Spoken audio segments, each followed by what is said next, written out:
one more thing that might help relating to this, Jason, is that there is a plan of action. We're not sure. Every church has to determine what your community, where are your people, what's going on. We've had to do that with Urban Hope. We're in an inner city of Philadelphia. Like as Jason has mentioned, we're highest concentration of illegal drugs anywhere in the East Coast, right outside of our doors.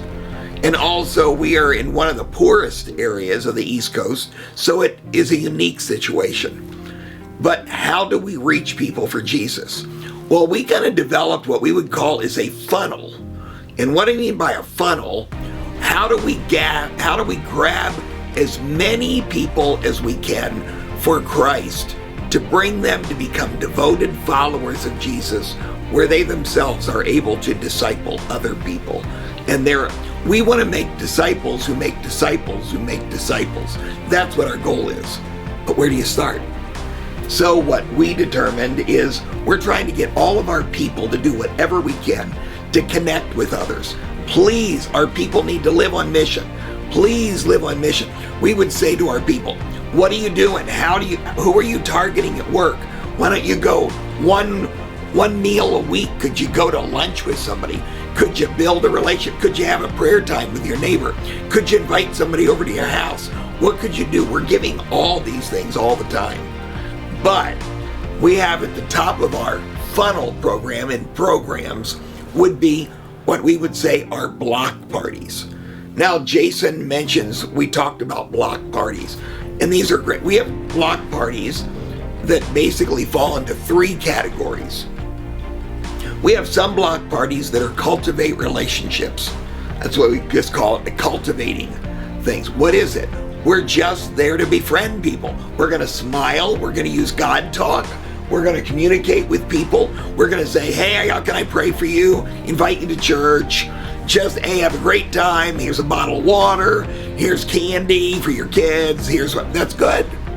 Is that a form of evangelism? Yes, but it's not really evangelism. We're just a pre-evangelism.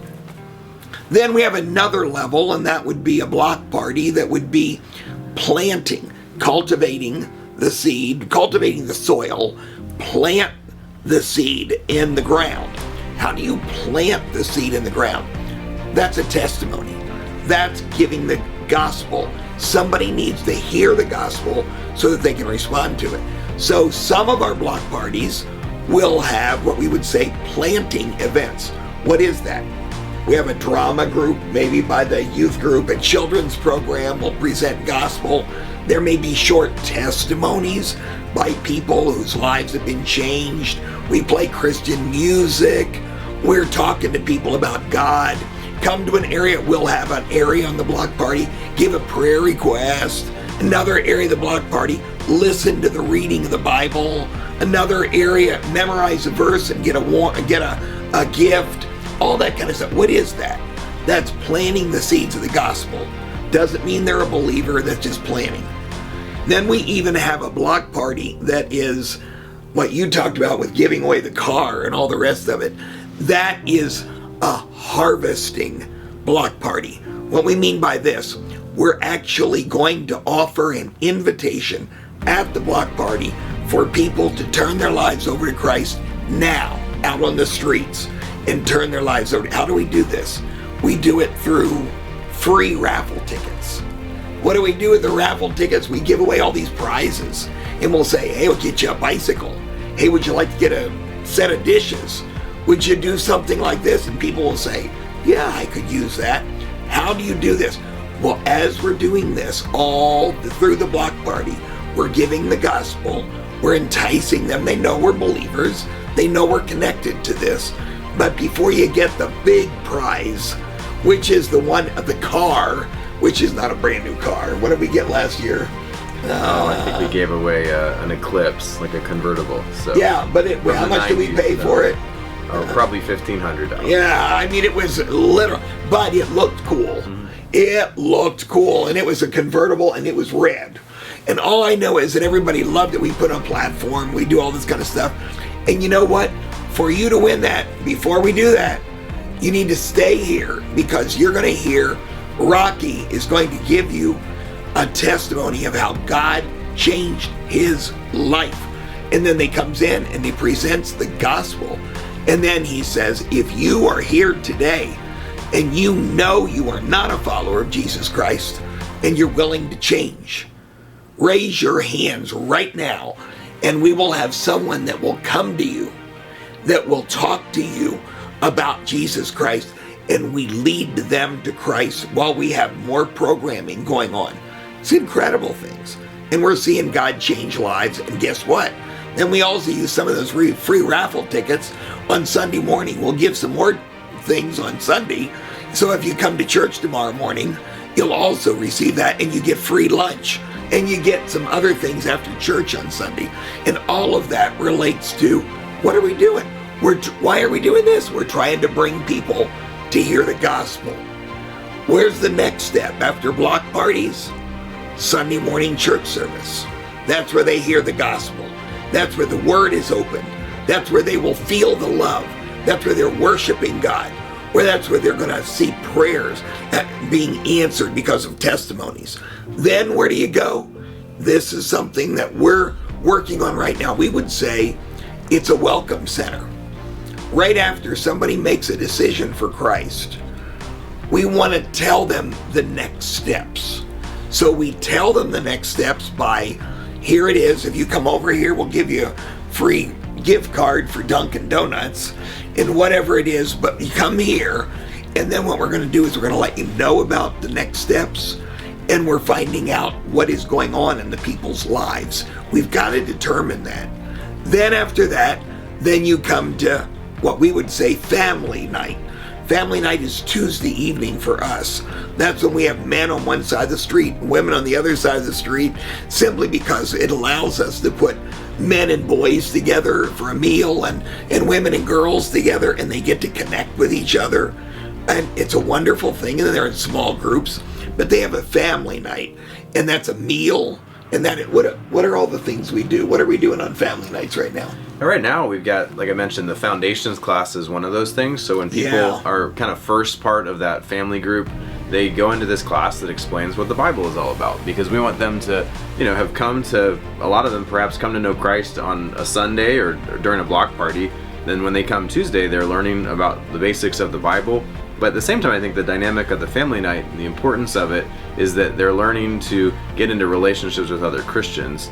And I think beginning to have a whole new family that's helping them learn to walk with God. And that's the importance of the church. So on Tuesdays, there's the basic group for foundations. But then after that, we want people to get into groups that they're in for a long period of time. And they're in groups where perhaps it's people that live on the same block that they're on, or there's relationships that are there because of the friends that are in it. But we want them to have a strong bond as a small group. So it's really becomes a church within a church, where they're the ones that are encouraging each other. The leaders of that group are the one that are really shepherding the people that are part of it. They're the one praying for the people in the group and helping with the needs of the group. And I think as a church, it really helps you to expand, because you don't just have the main pastor, the senior pastor, caring for the needs of every single individual, but the family groups, the leaders of the family groups really care for the needs within that family group. And one of the neat things about the family groups is they also really see the need to reach out to others as a family group. So it's not just a group that gets together to do Bible study and accountability and praying for each other. We've seen some awesome things happen through family groups that say, hey, we want to reach out to our friends together. One of our family groups about a month ago, they have a common friend that lives down the street from them, and they said, let's do a birthday party for this friend. The guy had never had a birthday party in his life that they'd known of. The guy's in his 40s, and they said, we'll throw a big birthday party and we'll go out. They just made a big celebration about this guy who'd not had a birthday party before, who's not a believer, and as a result of just the love they've shown him, not just through the party but through other things, he's been coming to church off and on, and has not been part of our church the past 2 or 3 years he's lived in the community. So it's awesome to see how family groups aren't just helping each other grow in their faith, but they're also reaching out to others. I think that's really one of the dynamics we miss sometimes in sharing our faith, is it's really better to share sometimes as a group, and bring people into the love that we share as believers. So that's one of the things we love to see God do through the family groups. What else I like in the family groups? First of all, a couple of things. We have a meal at the family group, and that's interesting. When you have a meal at the family group, you know what we would do? Like, I'll give you an example. We have the group, you'll have men and boys together, and typically every week it'll be like, what's God teaching you this week? What have you read in the Word? Or what something is a prayer request? And you only take 15 or 20 minutes for this as a group. But you know what? Boys are hearing men give testimonies. Men are hearing boys and are learning about each other. That's a real advantage.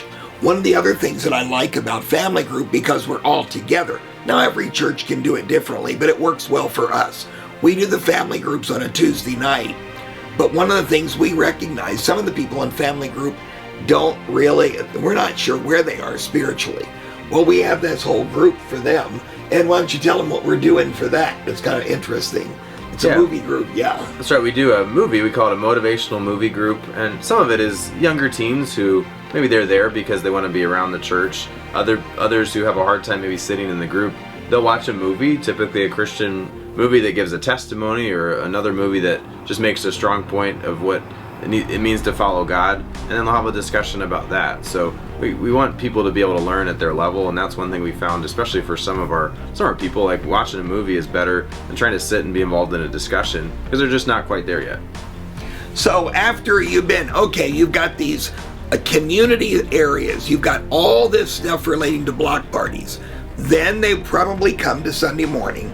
Then there would be a welcome center right after they come to Sunday morning. So we're getting names, addresses, follow up, knowing where they are going. Then they go to family group. If they're coming to family group, we want them not just to come to Foundations, but we want them to then get into a regular group that is teaching the Bible, that is on an ongoing basis and reaching out to other people. Then it's an opportunity for an assessment. What do you need? What's going on in your life?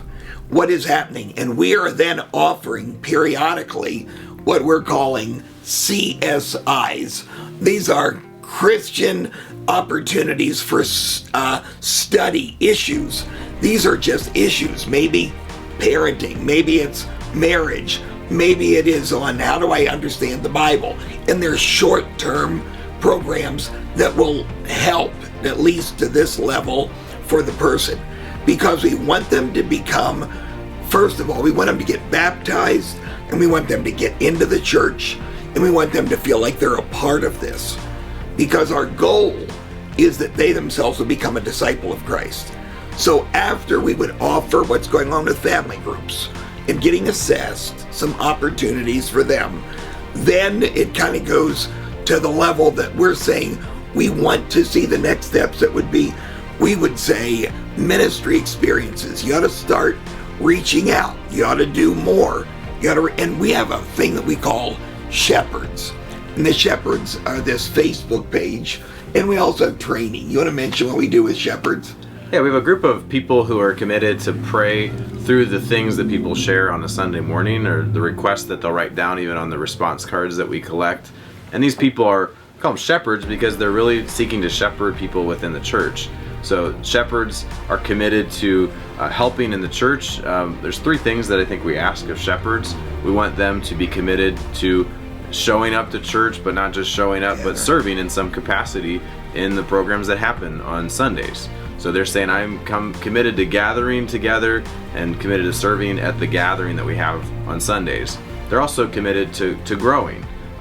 We call family groups our growing time. So they're committed to be there, but they're serving, most of them in some capacity within that group. Some of them are serving as family group leaders. Others are serving even in children's programs.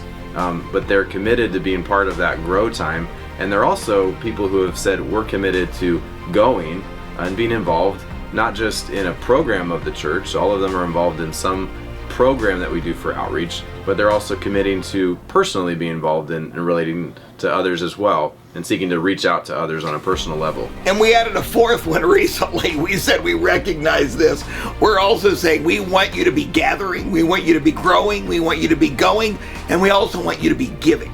Some of the people, they may not have a lot of money, and they may not, but you know what? They need to learn there's a widow's mite, and they need to be willing to give whatever they can to serve the Lord and to give to other people. Even in Kingdom Kids, the children themselves are helping other people. We're doing so, we're trying to train them. because they can be a part of the shepherd. Anybody in the church can be a shepherd if they're walking with God. They've been baptized. They're in a discipleship process, and they're willing to take a leadership role. Out of that group of shepherds, we would want to find people who are going to be disciplers. That means the people who are really going to be leaders, ones who are influencing other people's lives. And that could mean some of those are going to be what we would say servant leaders. We have a group of guys that we meet with all the time that are dealing with, we want you to kind of own the church. This is your church. And everybody involved in the church needs to be to the point that they are following Jesus, that they're willing to see their goal is not to become a leader who's now in charge of everything, but it's somebody who is literally a disciple of Christ, who's discipling someone else, who will disciple someone else. So in essence, we have a plan of action. Starts from this is how we reach them, this is how we do it. By the way, we could tell you we won't do that right now. We have the same things in children's ministry. The camp programs, the community things. Then they come to Kingdom Kids. Then they come on Sunday morning. Then they come to Tuesday evening. Then they come to a program called Salt and Light for children. Now they're themselves into it. We're wanting to get a funnel together that has a plan so that we're not just running programs for no purpose. We're thinking, what do we need to accomplish?